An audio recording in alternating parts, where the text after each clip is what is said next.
Well, good morning again, and welcome again to another reading. Another short reading, actually. That's why I'm reading it myself instead of having the digital reading. And the title of this article is The Characteristics of the Sheep, and it's also by Edward uh, Dennett. And when he put forth his own sheep, he goes before them, and the sheep follow him, for they know his voice. Straight out of John 10. By the way, I've got my tablet here. I'm reading from my tablet. Well, it is profitable if we point out or ponder a little on some of the characteristics of a sheep. And he's got 3 points here. Let's look at the first one. They hear his voice, John 10. They go back to the very commencement when he called his own sheep by name, and is that which distinguishes them as his sheep. We may combine with other traits. They knew not the voice of a stranger, verse 5. Herein lies the safety of the flock, that at once recognizes the voice of the shepherd.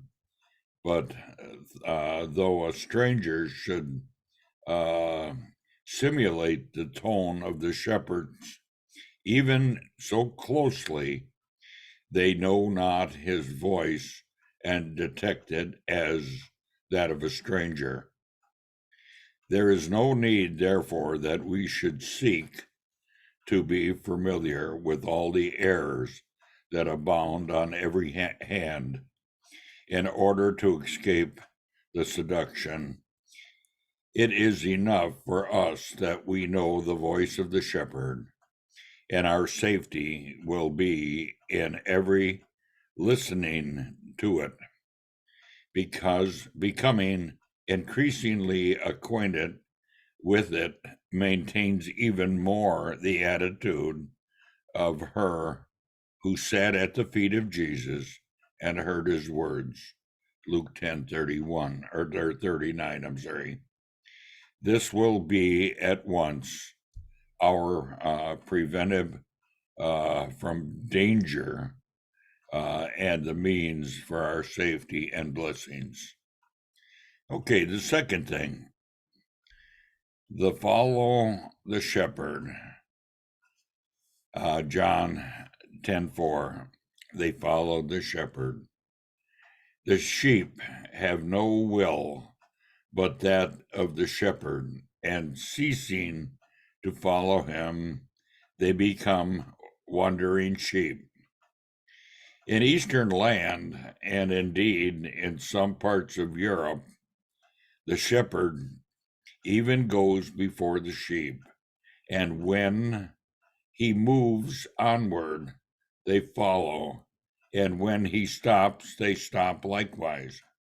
Our blessed Lord allures to this in the scripture before us, and uses the custom and converts more striking instructions. For to follow the shepherd necessarily, that the eye of the sheep should be ever upon him, and that they should be on the watch as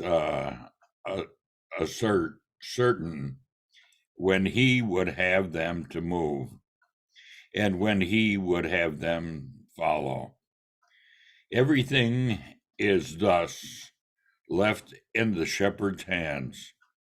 It is his who discerns a coming danger and provides for their substance, and to indicate their path.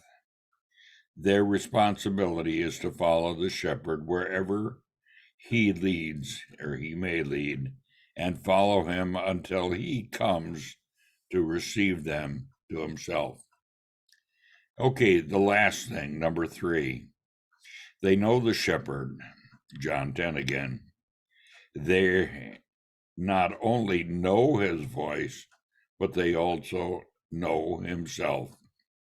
This is the highest blessing of which the sheep are capable, for it implies entering into his own thoughts, ways, and desires. It is thus that we are brought into communion with him. We may know his voice and be following him, and yet be without much acquaintance with his character. This is the highest and most blessed attainment which the believer can make, and the Lord desires that it should be made an infinite measure, as the Father knoweth me, and I know the Father. He knows us, and he desires that we should know him. May he myself lead us into an ever-increasing acquaintance with himself, that we may so keep himself before our souls and may grow daily in the knowledge of him. Another great reading by Edward Dennett. With that, I'm just going to close. Have a great day, and thanks for listening. Bye for now.